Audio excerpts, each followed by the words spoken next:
This happened multiple years back when I was around the age of 12. I was an only child, and back then, my family only had one car, which my dad would usually take to work each weekday. This meant any time my mom had to go somewhere while he was at work, she would either have to walk or hitchhike. Now, it should be mentioned that back then, hitchhiking was a lot more socially acceptable. Plus, at the time, we lived in a decently small town where, for the most part, everyone knew everyone. From what I can recall, this took place on a Thursday. My dad had dropped off my mom and me at the grocery store on his way to work. This, of course, meant we would have to find a ride back home. Though we'd done this many times before and never had any issues, only a couple of minutes into our walk back home, a driver pulled up next to us, willing to give us a ride. It was some guy in a white pickup truck who we had never seen before. He told us to get in the back, and we did. My mom started giving him directions to our home from the highway, but it honestly looked like the guy was just ignoring her. When we came to our exit, this was confirmed as he straight up drove right past it. The guy then went on to explain how he had to make a quick detour first. This was extremely unnerving, but after a while, we came up to a farm. The driver took out the keys, told us to wait in the car, and disappeared. My mom clearly didn't know what to do. I mean, we couldn't just leave, we were in an unfamiliar area in the middle of nowhere. A few minutes later, the driver came back, but now with a second guy. The guy looked at us and started flipping out, screaming at the driver. Now, I'm not sure if this is exactly what was said, but this is what I can remember. The guy screamed at the driver that he shouldn't have brought someone with a child and that there's no way anything can happen now. From what I recall, more things along those lines were said, but I can't remember exactly. The driver then got back in the truck and apologized to us. My mom sternly told the man to take us back to where he had picked us up. She technically hadn't given him our address yet and, for obvious reasons, now did not want that information known. The drive back was done in complete silence. Looking back, my mom and I both agree that the purpose of that stop was not as innocent as a simple detour. We honestly see ourselves as lucky for making it out of that situation. We lived in that town for 5 years after that and never once saw those two guys again.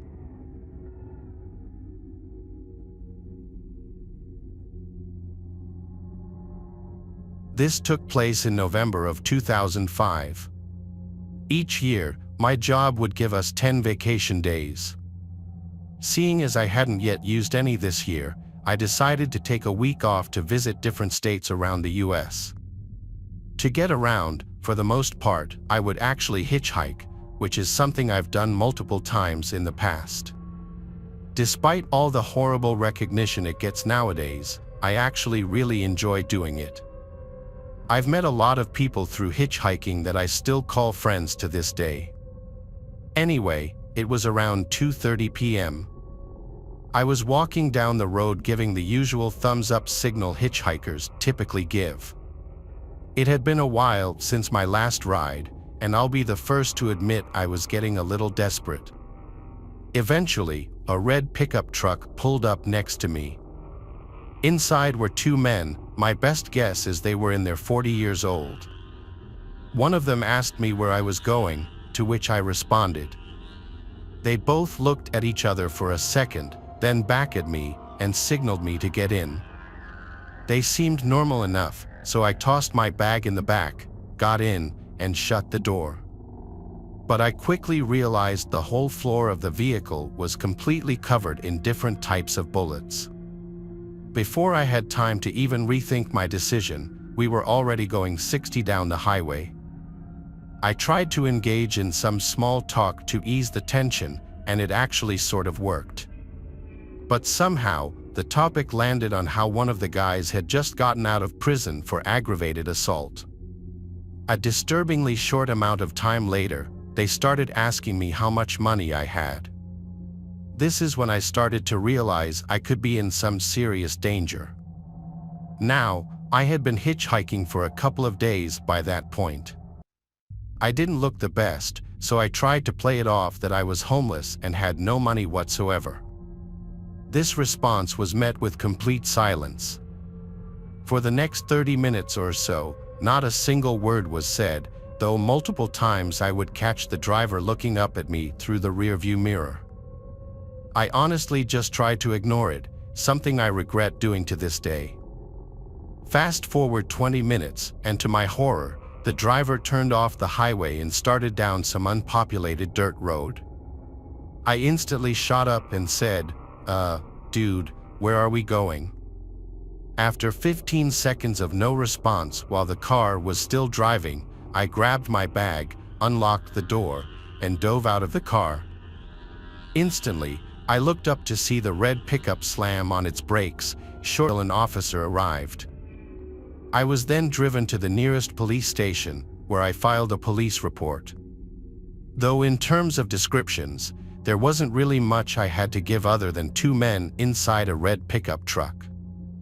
I hadn't gotten the license plate number, and I didn't even really see the full faces of the guys or even remember them. The whole situation was no doubt the scariest thing I've ever experienced. I don't completely know what those guys had planned, but I truly believe I could have lost my life that day.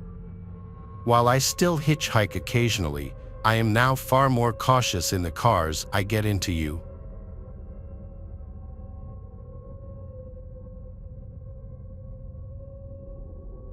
This happened a few months ago, and I don't know why I agreed, but I decided to go with my friend Elias to a house party he was attending during our first year of high school, even though I wasn't even invited. Elias was able to pull some strings, and I accepted the invitation knowing that I wouldn't be able to drive. I made the choice to go with Elias. When we arrived at the home late at night, Elias told me to leave my phone in the car. He explained that maybe I could lose it or someone I don't know could try and take it from me while I'm not looking. At first, I was confused. I simply nodded, and we got out of the car. I went with Elias into the home's backyard where the party was taking place. I glanced around the backyard and saw people engaging in various activities such as smoking, drinking, and possibly even doing drugs in small groups. Elias had encouraged me to go mingle and say hello to a few people. After a few hours, I realized I had had way too much to drink because my vision was completely foggy. After getting closer to the house, I leaned against the wall to support myself. As I did so, I noticed the time on my watch indicated that it was either midnight or 1:30 in the morning. I knew it was time to leave, so I set out to find Elias. Despite my overwhelming need to collapse, I scanned the yard for him, but I was unable to locate him or see him. When I asked a few others if they'd seen Elias, they all said they had not. I decided to call Henry to find out where he was, so I reached inside my pocket to feel for my phone, but it wasn't there. I cursed myself in the back of my mind because I realized that I had left my phone in Elias's car. It had disappeared with him. I realized there was only one way to get home, which was walking. I remembered my house wasn't too far from this house, but the night was chilly because it was fall. I thought about just asking someone else to take me home, but I didn't know anyone else who could help, so I stuck with my idea of walking home in the darkness by myself. I then got to the road and started stumbling down the street. I knew I had too many drinks because I felt lightheaded and dizzy. A few minutes later, I made it to the main area of the street and kept walking. I lazily started thinking about a bunch of different things, like why did Elias decide to leave me alone at the party, or why I decided to listen to Elias's idiotic idea of leaving my phone in his car so I couldn't call him or anyone else.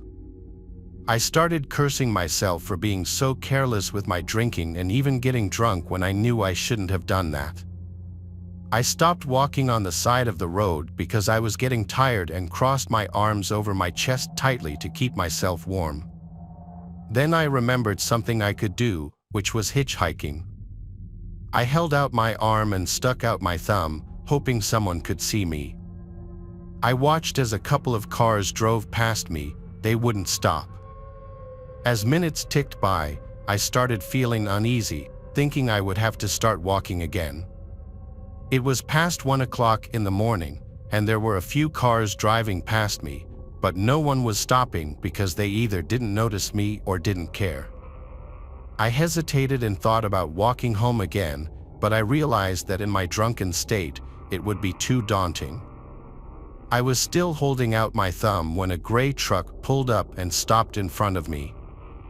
I smiled as I stumbled towards the vehicle. The window rolled down, and an older-looking man with a beard asked me if I needed a ride. I told him yes and then told him where my house was before getting into the truck, feeling grateful for the ride. As we started driving down the road, the man began trying to make small talk with me, asking what happened to me. However, I was too disoriented to have an actual conversation with him, and the only things I could manage to say were low mumbling or just murmurs and groans. As we turned the corner onto my street away from the party, I started feeling uneasy for some reason. I couldn't shake the feeling that something was strange about this man.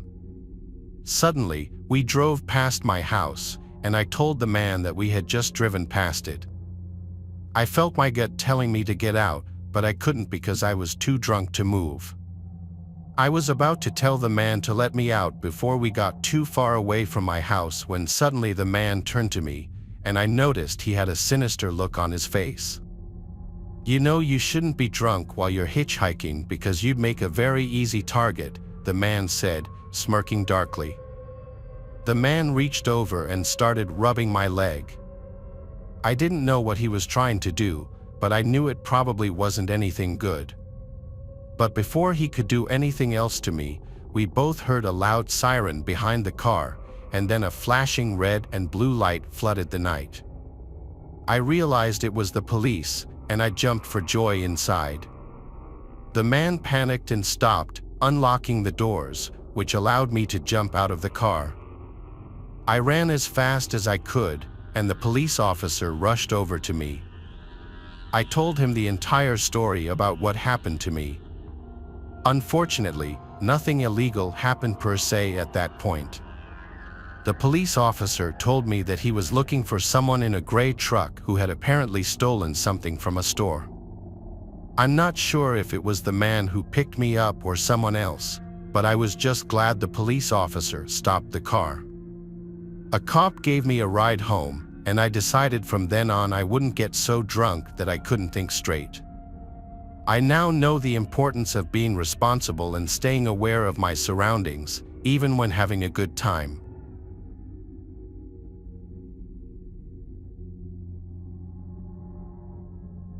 Out of the dark forest, I was hitchhiking from Liège, Germany, to Paris. He was a French man, a somewhat dirty and unshaven driver, small and shabby. He agreed to give me a ride in his car, a ride with him to Paris where I needed to pick up. My paintings were from an exhibition I had there. It was October, I was 30 years old, and he seemed about the same age. He spoke broken English, I spoke no French at all. Where I'm from, he reached over my lap and opened the glove compartment. He pulled out what looked like a bunch of passports. They were passports. He handed me all four. The first was a pretty girl who was his girlfriend and had died falling off the back of his motorcycle, he said. The second was a girlfriend who had died in a car crash. He told me the third girlfriend died from a brain tumor and the fourth fell off a horse. He said, "I'm such an unlucky man." I agreed he was unlucky. The uneasiness started then and only grew as the miles rolled on. He was in possession of 4 young women's passports. Soon after showing me the passports, the man said he wanted to take a shortcut to Paris. It wasn't really a question to me. Excellent, I thought, get me out of here ASAP. I assumed we would cut through some charming French villages on secondary roads, past houses and farms, but no. Instead, we turned off onto an implausible dirt road off the main highway. Oh, I thought. Not good, but I kept silent. Why we keep quiet is a mystery, perhaps because of our dumb manners. At first, the road was out in the open through a field. We rolled over the typically vivid green French hillside until we finally reached the oncoming heavy woods. The road narrowed. It grew instantly darker as we entered the forest. The interior of the forest was creepy. The woods looked like the perfect place to hide something. I still found the woods beautiful and dreadful. It was at this point that my French driver shouted in broken English, "I don't want to speak English anymore."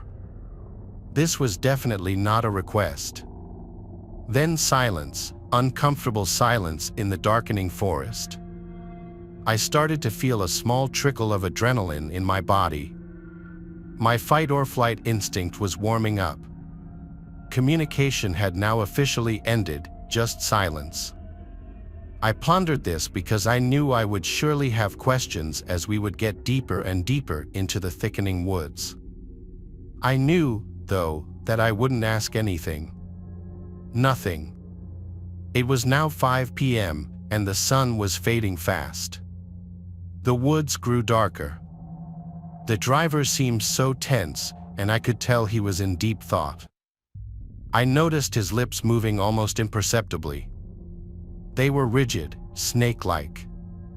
I myself had moved my hand to the car door handle, a movement I'm sure could not have been missed.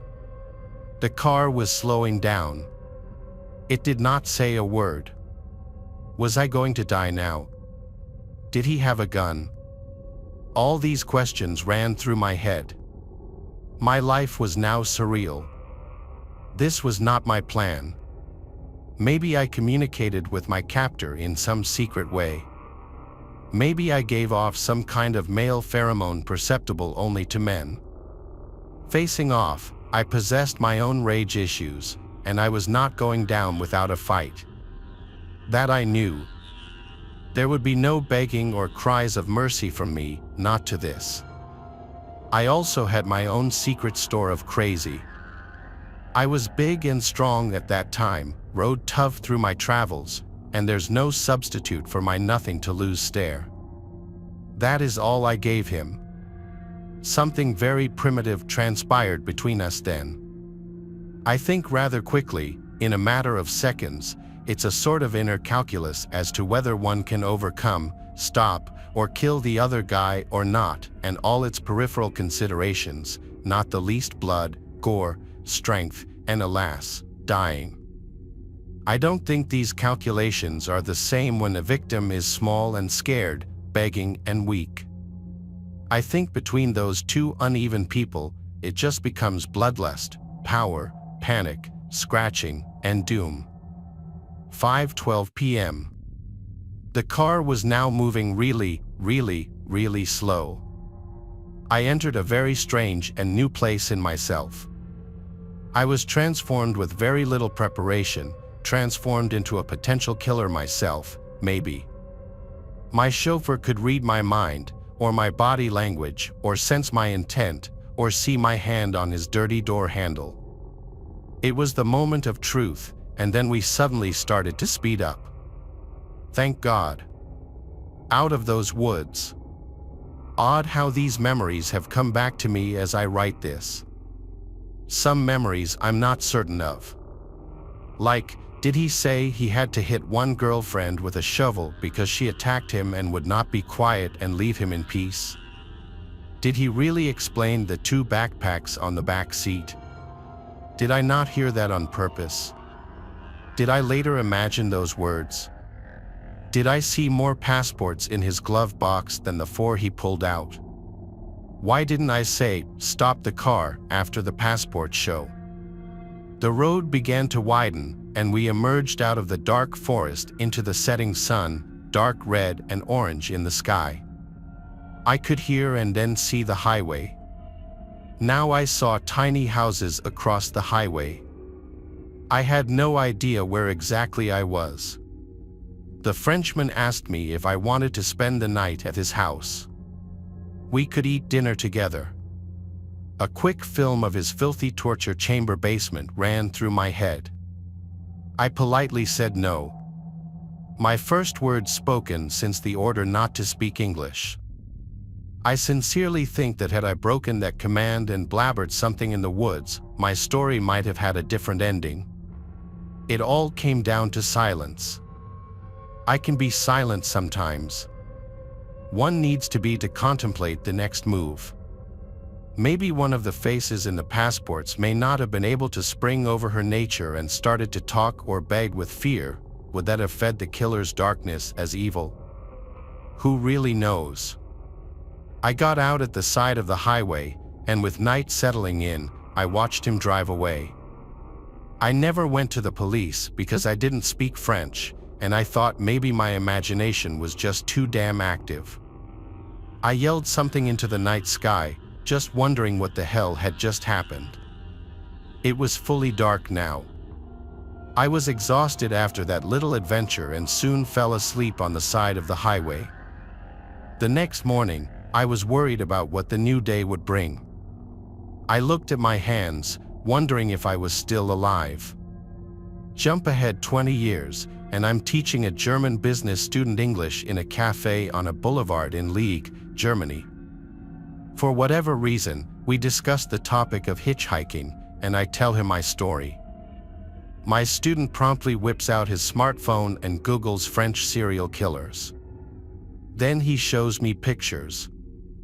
There he was. I was shown a photo of serial killer Patrice Allegre. It was him, all those years ago, me and him on that strange ride. I had never forgotten his face. At that time, in 1990, there was a reported serial killer leaving bodies of girls on the French roadsides and highways. He was in the midst of his killing hobby back then. I had heard about a killer on the loose. My French girlfriend told me to be careful hitchhiking. I've often wondered if the murdered women and other men may have been buried in those woods we passed through slowly. I now wish I had gone to the police and have since subsequently tried. He's in jail, and they're not interested. Maybe I could have helped stop more murders back then. That's heavy on my soul. Since then, I've felt the dark light in my body. Maybe the souls of the girls escaped with me, desperate to get out of the forest.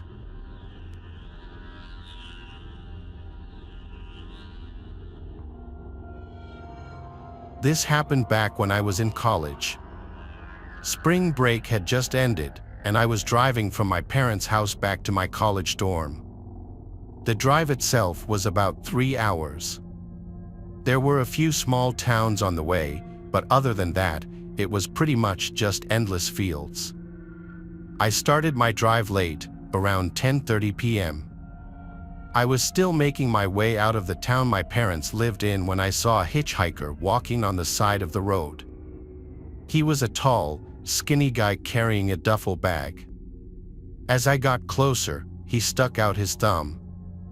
I honestly felt really bad for the guy, and seeing as he was walking in the same direction I was going, I rolled down my window and asked if he wanted a ride. He named a nearby town and asked if I was going in that direction. I was, so I told him yes and unlocked the door. He got in the front seat, and I realized right away that he was a lot older than I thought, like, at least in his 40s. He kept to himself for a good part of the ride, which I actually didn't mind. I had the radio on, so it wasn't just awkward silence or anything. It wasn't until around 20 minutes into the drive with the guy that I started to think I made a mistake. The guy started clutching his stomach while groaning and complaining that he didn't feel well. He pretty much just hunched himself in the passenger seat, swaying back and forth. I told him to feel free to open up his window for some fresh air, but he never ended up doing it. To say I felt uncomfortable would be an understatement. Like, don't get me wrong, I understand if the dude wasn't feeling well, but here I am driving while just next to me is this guy groaning and swaying back and forth. There weren't really any towns or rest areas nearby. I didn't want to just tell the guy to get out and completely strand him in the middle of nowhere, so I kind of just sat there, trying to focus on the radio. This went on for another 15 minutes when the guy said, "Dude, I really don't feel good. Can you take the third next exit?" This caught me off guard. Not the part about wanting to stop, I was more so expecting him to say that at some point, but the part about the exit. The guy specifically said, "the third next exit." I remember those being his exact words. In the moment, I obviously thought it was weird. If I myself were sick, I would be much quicker to want to just pull onto the side of the road or at least take the very next exit. I asked the guy if he just wanted me to pull to the side of the road real quick, but he sternly told me no. This should have been a clear red flag, but I ultimately reasoned that the specific exit he wanted me to take must have had a rest area I was unaware of, so I agreed. A few minutes later, I took the exit, but absolutely nowhere in sight was any kind of rest area. I started pulling to the side of the road when the guy said, "No, keep going. We should go down a bit further." Again, this should have been a red flag I picked up on, but I did what he said. Eventually, he told me to stop. He got out and, within seconds, disappeared into the darkness. I waited for the guy to come back for a few minutes when I saw 5 hooded figures walking towards my vehicle, only revealed by the light of my headlights. They were clearly carrying weapons and now charging towards my vehicle. I threw the car in drive and started darting in the other direction, but they actually started shooting at me. From what I recall, 5 gunshots were fired, 2 of which hit the back of my car. Even still, I was able to get out of there. I didn't stop the rest of the way back. I did call the police and report it, but I never got any follow-up. When I made it back to my dorm, I found the bullet holes in the back of my car. I think it's worth noting that one of them was only a couple of inches from my tire, which makes me think whoever was shooting was aiming for the tires, but I'll never be able to know for sure. I don't fully know the motives of that hitchhiker that night, but at least to me, it's obvious he intentionally lured me into that specific spot, which, might I remind you, was nowhere near any type of civilization. I have since never picked up another hitchhiker.